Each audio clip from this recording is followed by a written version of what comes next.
தாமரை நெஞ்சங்களுக்கு வணக்கம். ஒரு 6 தொலைக்காட்சி, 4 நெறியாளர்கள். 4 பேர் வந்து ஒரு தொலைக்காட்சியிலும் திமுக சார்பாக மூத்த பத்திரிகையாளர் அப்படி இப்படின்னு பேசக்கூடியவங்க. இவர்கள் யாருமே கேட்காத 100 கேள்விகளை கடந்த கிட்டத்தட்ட ஒரு 4 மாதமாக பிஜேபி கேட்டு வந்திருந்தது. அதற்கு எதற்குமே திமுக பதில் சொல்லவில்லை அப்படிங்கிற ஒரு சூழ்நிலையில, இந்த கேள்விகளை ஞாபகப்படுத்த வேண்டிய அவசியம் நமக்கு வர்றது. ஒரு ஆதங்கத்தோடு, ஒரு கோபத்தோடு, ஒரு ரௌத்திரத்தோடு கேட்க வேண்டிய ஒரு கேள்வியை ரொம்ப சாத்வீகமாக கேட்டிருக்கிறது பிஜேபி. இந்தந்த கேள்விகளுக்கு உங்களுடைய பதில் என்ன? அப்படின்னு கேட்டிருக்கு. 100 கேள்விகள். நான் கடைசியா இருக்கக்கூடிய 40 கேள்விகள உங்க முன்னாடி வைக்கிறேன் 2 தொகுதிகளாக. இதை முடிந்த அளவுக்கு இந்த கேள்விகளில் நியாயம் இருக்குன்னு நீங்க நினைத்தீங்கன்னா, முடிஞ்ச அளவுக்கு பலரிடம் அதை கொண்டு சேருங்கள். கண்டிப்பாக அது வந்து நல்ல விஷயத்தை, இந்த தேசம் காக்கும் நல்ல விஷயத்தை கொண்டு போக சேர்க்கும். உதாரணத்துக்கு, மத்திய அரசு குடிநீர் வழங்கும் திட்டத்தின் மூலமாக இவ்வளவு பணம்னு சொல்லி 1250 கோடி அளித்திருக்கும்போது, அதை இன்னைக்கும் வரைக்கும் நீங்க ஏன் பயன்படுத்தாமல் இருக்கிறீர்கள்? அப்படிங்கிற கேள்விய கேட்டிருக்கு. அதுக்கு அடுத்த கேள்வியாக கேட்கும்போது, தானிய சேமிப்பு க திடங்கள் ஒன்றியம் தோறும் அமைப்போம் அப்படின்னு சொன்னீங்களே, தேர்தல் வாக்குறுதி 50ல் சொன்னீங்களே, என்னாச்சு? அப்படின்னு கேட்டிருக்கு. ஒருங்கிணைந்த மேம்பாட்டு திட்டத்தின்படி ஆற்றுப்படுகை விரிவுபடுத்தும் முயற்சிகளில் மேற்கொள்ளப்படும்னு தேர்தல் வாக்குறுதி 97ல் கூறினீர்களே, எப்போது செய்வீர்கள்?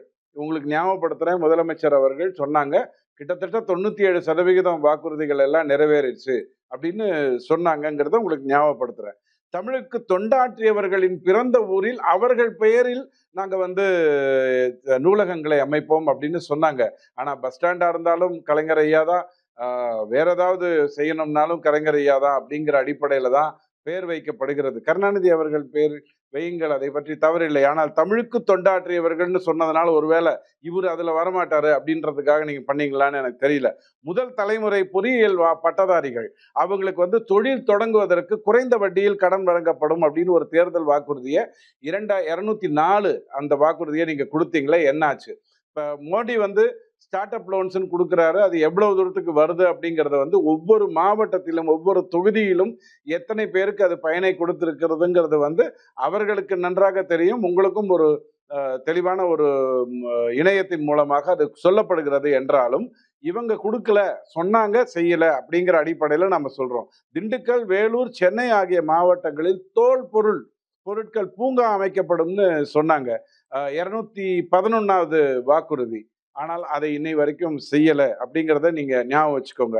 2021 சட்டமன்ற தேர்தலில் கொடுத்த வாக்குறுதிகளே நிறைவேற்றாத போது, உதாரணத்துக்கு பாருங்க, ரூ. 5 குறைக்கிறேன், ரூ. 3 குறைக்கிறேன்னே சொல்றேன்னு செய்யாத போது, ஆனால் 30,000 கோடி, 60,000 கோடிங்கிற வசூல்கள் எல்லாம் ஒழுங்காக நடந்த பொழுது, நாளைக்கு நீங்க என்ன தேர்ந்தெடுங்க, பெட்ரோல் விலையை நான் ரூ. 75க்கு கொண்டு வந்துருவேன், டீசல் விலையை இத்தனை ரூபாய்க்கு கொண்டு வந்துருவேன் அப்படின்னு சொல்லும் பொழுது, நமக்கு கொஞ்சம் கோபம் வரணும். ஆனா அவங்களுக்கு அதை பத்தி கவலை இல்ல.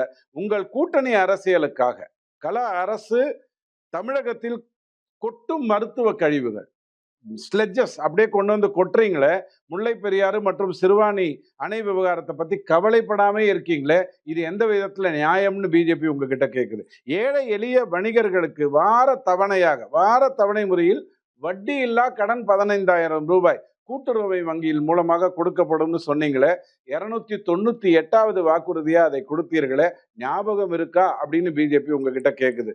அதை தவிர சென்னை மாநகரில் ஓடும் ஆறுகளில் கழிவு நீர் வந்து கலந்துக்கும் போது அதனுடைய மூலத்தை, அதாவது அந்த ரீசைக்கிளிங்னு சொல்லுவாங்க இல்லையா, அது செய்யப்படும் அப்படின்னு சொன்னீங்களே, ஒரு சைக்கிளை கூட செய்யலையே அப்படின்னு உங்களுடைய வாக்குறுதி 364 ஞாபகப்படுத்தி கேட்குது.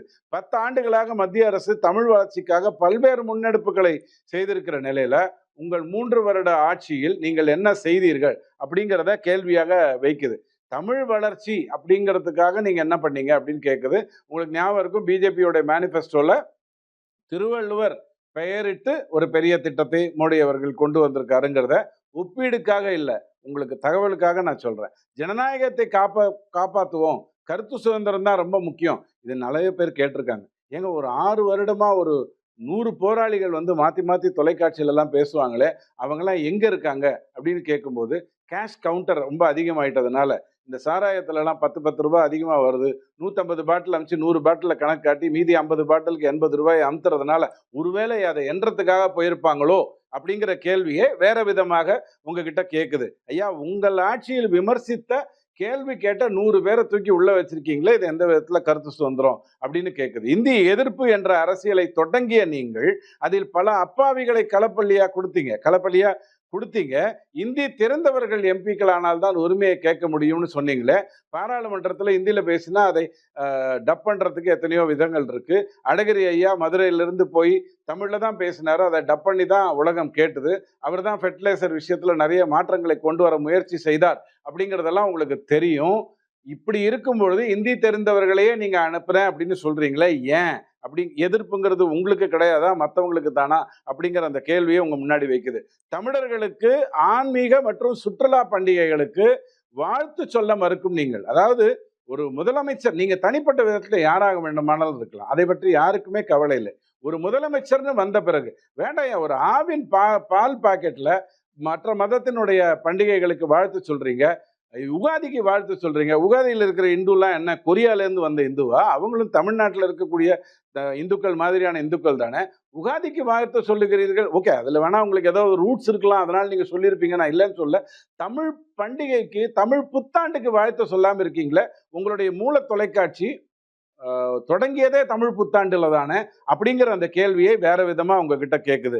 தமிழர்களுக்கு ஆன்மீக சுற்றுலா பண்டிகைகளுக்கு நீங்க ஏன் வாழ்த்து கூட சொல்ல மாட்டேங்கிறீங்க? அட, எத்தனையோ விஷயத்த போலியா சொல்றோம், ஒரு பொய்யா சொல்றோம், ஒரு மேம்போக்கா சொல்றோம், அந்த மாதிரியாவது சொல்லியிருக்கலாமே அப்படிங்கிற அந்த ஆதங்கத்தோட கேட்குது. ஆனா 35% இந்துக்களுக்கு மானமும் கிடையாது, ரோசமும் கிடையாது, வெக்கமும் கிடையாது. அதனால அவர்கள் கண்டிப்பாக அவர்கள் தன்னுடைய மகளை பற்றி மகனை பற்றி மட்டும் கவலைப்பட்டு கொண்டு வாக்களித்திருவாங்கன்னு நீங்க நம்புறதுல நியாயம் இருக்கு. நானும் அதை ஒத்துக்கிறேன். 40 ஆண்டு காலமாக கச்சத்தீவில் நீங்கள் செய்து வந்த துரோகத்தை ஜெயலலிதா அம்மா சட்டசபையில சொன்னாங்க. ஐயா, நான் போய் கேஸ் போட்டிருக்கேன், நான் தமிழக அரசை இணைத்திருக்கேன், திமுக அதில் இணைந்திருக்கலாமே, அந்த வழக்கில் இணைந்திருக்கலாமே, ஏன் நீங்க அதை கூட செய்யலைன்னு சட்டசபையிலே கேட்டாங்க. இன்னைக்கு அண்ணாமலை அவர்கள் ஆர்டிஐ மூலமாகவோ அல்ல ஜெய்சங்கர் ஐயா சில உண்மைகளை சொல்றாருன்னு போது உங்களுக்கு கோபம் வருது. ஆனால் அதை மீட்டெடுப்பேன்னு நீங்க சொல்லும் போதுதான் உண்மையிலே கோபம் அதிகமா வருது.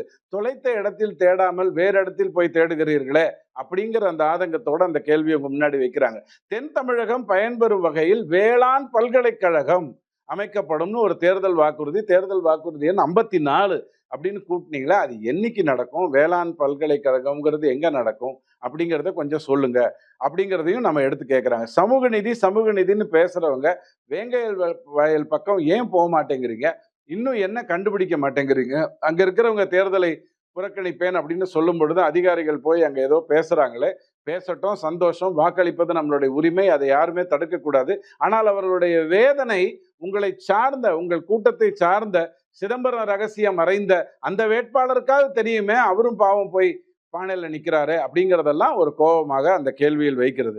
மதசார்பின்மை என்ற போர்வையில் வாக்கு கேட்கும் நீங்கள் உங்கள் கட்சி கூட்டணி தலைவர்களுக்கு இந்து சனாதன தர்மத்தை ஒழிப்பேன்னு சொல்றீங்களா, அது எப்படி நியாயமாகும்? நீங்க வாழ வைக்க வேண்டிய அவசியம் இல்லாது, நீங்க எதை வாழ வைப்பீங்கன்னு எல்லாருக்கும் தெரியும். ஆனால் நீங்கள் எதிர்க்கும் பொழுது அதை ஏன் ஒரு குறிப்பிட்ட மதத்தை, ஒரு குறிப்பிட்ட சித்தாந்தத்தை நீங்க கொண்டு வர்றீங்க?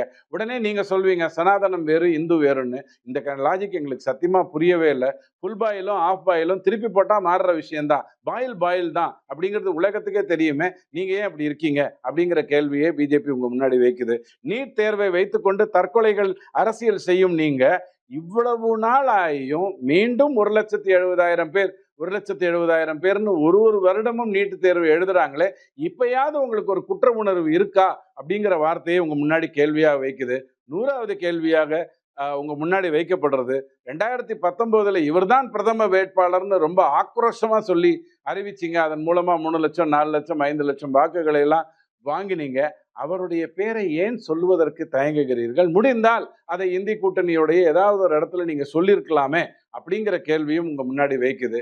இந்த மாதிரி 100 கேள்விகளை பிஜேபி திமுகவின் மீது வைத்திருக்கிறது.